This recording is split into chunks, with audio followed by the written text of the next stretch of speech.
ಬೆಳಗಿನ ಬ್ರೇಕ್ಫಾಸ್ಟ್ಗಿರ್ಬೋದು ಅಥವಾ ಲಂಚ್ಗಿರ್ಬೋದು ಏನಾದರೂ ಹೆಲ್ದಿಯಾಗಿ ಪ್ರೋಟೀನ್ ರಿಚ್ ಆಗಿರುವಂಥ ಬ್ರೇಕ್ಫಾಸ್ಟ್ ಬೇಕು ಅನಿಸಿದ್ರೆ ಈ ಥರ ಸೋಯಾ ಚಂಕ್ಸ್ ಪುಲಾವನ್ನು ಟ್ರೈ ಮಾಡಿ. ರುಚಿ ಅಂತೂ ತುಂಬಾ ಚೆನ್ನಾಗಿರುತ್ತೆ, ಹೆಲ್ದಿ ಆಗಿರುತ್ತೆ, ಪ್ರೋಟೀನ್ ಜಾಸ್ತಿ ಇರುತ್ತೆ, ತಿನ್ನೋದಕ್ಕೂ ಕೂಡ ಚೆನ್ನಾಗಿರುತ್ತೆ. ಎಲ್ರಿಗೂ ನಮಸ್ಕಾರ, welcome back to my YouTube channel. ಇವತ್ತಿನ ವಿಡಿಯೋದಲ್ಲಿ ರುಚಿಯಾಗಿರುವಂಥ ಸೋಯಾ ಚಂಕ್ಸ್ ಪುಲಾವನ್ನು ಯಾವ ಥರ ಮಾಡೋದಂತ ತೋರಿಸ್ತಾ ಇದ್ದೀನಿ. ರೆಸಿಪಿ ಶುರು ಮಾಡೋದಕ್ಕಿಂತಲೂ ಮುಂಚೆ ನೀವು ನನ್ನ ಚಾನಲ್ಗೆ ಸಬ್ಸ್ಕ್ರೈಬ್ ಮಾಡಿಲ್ಲ ಅಂದರೆ ಇವಾಗಲೇ ಸಬ್ಸ್ಕ್ರೈಬ್ ಮಾಡ್ಕೊಳ್ಳಿ. ಹಾಗೆಯೇ ಬೆಲ್ ಐಕಾನನ್ನು ಪ್ರೆಸ್ ಮಾಡಿಬಿಟ್ಟು ನೋಟಿಫಿಕೇಷನನ್ನು ಆನ್ ಮಾಡ್ಕೊಳ್ಳಿ. ನಾನಿಲ್ಲಿ 1 ಕಪ್ ಆಗೋಷ್ಟು ಸೋಯಾ ಚಂಕ್ಸನ್ನು ತೊಗೊಂಡಿದ್ದೀನಿ.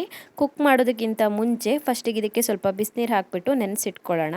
ಸೊ ಬಿಸಿನೀರನ್ನು ಹಾಕಿ ಒಂದು 2 ನಿಮಿಷ ಬಿಟ್ಟರೆ ಆಯಿತು, ಮೆತ್ತಗಾಗುತ್ತೆ. ಇದು ಮೆತ್ತಗಾದ ನಂತರ ಸ್ವಲ್ಪ ತಣದ ನಂತರ ಬಿಸಿನೀರನ್ನು ಹಿಂಡಿಬಿಟ್ಟು ಸೋಯಾ ಚಂಕ್ಸ್ ಪೀಸ್ಗಳನ್ನು ಸಪ್ರೇಟಾಗಿ ಎತ್ತಿಟ್ಕೊಳ್ಬೇಕು, ನೀರನ್ನು ಹಿಂಡಿಬಿಟ್ಟು.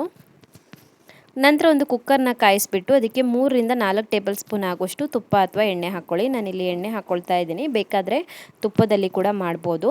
ಎಣ್ಣೆ ಅಥವಾ ತುಪ್ಪ ಕಾದ ನಂತರ ಇದಕ್ಕೆ ಗರಂ ಮಸಾಲೆ ಐಟಮ್ಸನ್ನು ಸೇರಿಸ್ಕೊಳ್ಳೋಣ. ಚಕ್ಕೆ, ಲವಂಗ, ಏಲಕ್ಕಿ, ಸ್ಟಾರ್ ಸೋಂಪು, ಪಲಾವ್ ಎಲೆ, ಸ್ವಲ್ಪ ಜೀರಿಗೆ ಮತ್ತು ಕಾಳುಮೆಣಸನ್ನು ತೊಗೊಂಡಿದ್ದೀನಿ.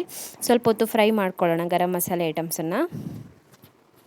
ಗರಂ ಮಸಾಲೆ ಐಟಮ್ಸ್ ಫ್ರೈ ಆಗ್ತಿದ್ದ ಹಾಗೆಯೇ ಇದಕ್ಕೆ ಇವಾಗ 2 ಹಸಿ ಮೆಣಸಿನ್ಕಾಯಿನ ಕಟ್ ಮಾಡಿ ಹಾಕ್ಕೊಳ್ಬೇಕು. 1 ಈರುಳ್ಳಿನ ತೆಳುವಾಗಿ ಸ್ಲೈಸ್ ಮಾಡಿಬಿಟ್ಟು ಹಾಕ್ಕೊಳ್ತಾ ಇದ್ದೀನಿ, ತೆಳುವಾಗಿ ಕಟ್ ಮಾಡಿಬಿಟ್ಟು. 1/4 ಟೇಬಲ್ ಸ್ಪೂನ್ ಆಗೋಷ್ಟು ಶುಂಠಿ ಬೆಳ್ಳುಳ್ಳಿ ಪೇಸ್ಟ್ ಹಾಕ್ಕೊಳ್ಬೇಕು ಮತ್ತು ಅರ್ಧ ಮುಷ್ಟಿ ಆಗೋಷ್ಟು ಕಸೂರಿ ಮೇಥಿನ ಹಾಕ್ಕೊಳ್ಬೇಕು. ಸ್ವಲ್ಪ ಹೊತ್ತು ಫ್ರೈ ಮಾಡ್ಕೊಳ್ಳೋಣ. ಈರುಳ್ಳಿದು ಲೈಟಾಗಿ ಕಲರ್ ಚೇಂಜ್ ಆಗಬೇಕು, ಅಲ್ಲಿವರೆಗೂ ಫ್ರೈ ಮಾಡ್ಕೊಳ್ಳೋಣ.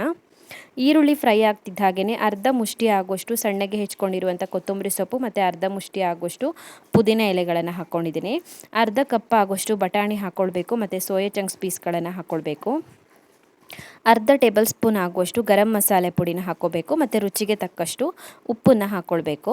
ಸ್ವಲ್ಪ ಹೊತ್ತು ಫ್ರೈ ಮಾಡ್ಕೊಳ್ಳೋಣ. ಇದನ್ನು ಇವಾಗ ಒಂದು 2 ನಿಮಿಷದವರೆಗೂ ಇದೇ ರೀತಿ ಫ್ರೈ ಮಾಡ್ಕೊಳ್ಳೋಣ. ಉರಿನ ಮೀಡಿಯಮ್ ಫ್ಲೇಮಲ್ಲಿ ಇಟ್ಕೊಳ್ಳಿ. ಉರಿನ ಮೀಡಿಯಮ್ ಫ್ಲೇಮಲ್ಲಿ ಇಟ್ಕೊಂಡು ಒಂದು 2 ನಿಮಿಷದವರೆಗೂ ಫ್ರೈ ಮಾಡ್ಕೊಳ್ಬೇಕು. ಫ್ರೈ ಆದ ನಂತರ ಇದಕ್ಕೆ ಇವಾಗ 100 ಗ್ರಾಮ್ ಆಗೋಷ್ಟು ಮೊಸರು ಹಾಕ್ಕೊಂಡಿದ್ದೀನಿ, ಅರ್ಧ ಲೋಟ ಆಗೋಷ್ಟು ಮೊಸರನ್ನ ಹಾಕ್ಕೊಂಡಿದ್ದೀನಿ.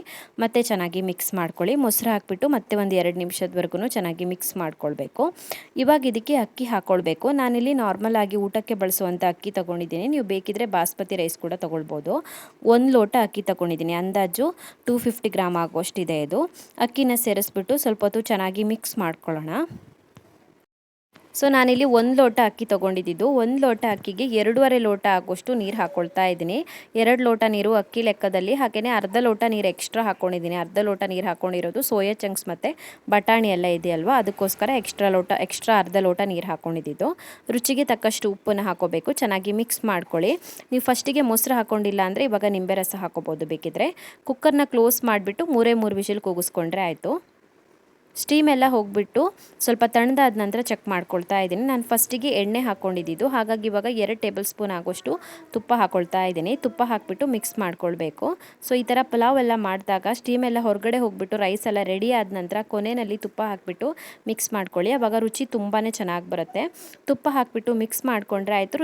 ರುಚಿಯಾಗಿರುವಂಥ ಸೋಯಾ ಚಂಕ್ಸ್ ಪುಲಾವ್ ರೆಡಿ ಆಗಿರುತ್ತೆ. ಪ್ರೋಟೀನ್ ಜಾಸ್ತಿ ಇರುತ್ತೆ ಇದರಲ್ಲಿ, ರುಚಿನೂ ಚೆನ್ನಾಗಿರುತ್ತೆ, ಹೆಲ್ದಿಯಾಗಿಯೂ ಇರುತ್ತೆ, ಟೇಸ್ಟಿಯಾಗಿಯೂ ಇರುತ್ತೆ. ಒಂದ್ಸಲ ಮಿಸ್ ಮಾಡದೆ ಟ್ರೈ ಮಾಡಿ. ಇನ್ನೂ ಹೆಚ್ಚಿನ ವಿಡಿಯೋಗಳಿಗೆ ನನ್ನ ಯೂಟ್ಯೂಬ್ ಚಾನಲನ್ನು ಸಬ್ಸ್ಕ್ರೈಬ್ ಮಾಡ್ಕೊಳ್ಳಿ. ಹಾಗೆಯೇ ನನ್ನನ್ನು ಫಾಲೋ ಮಾಡೋದನ್ನು ಮರಿಬೇಡಿ.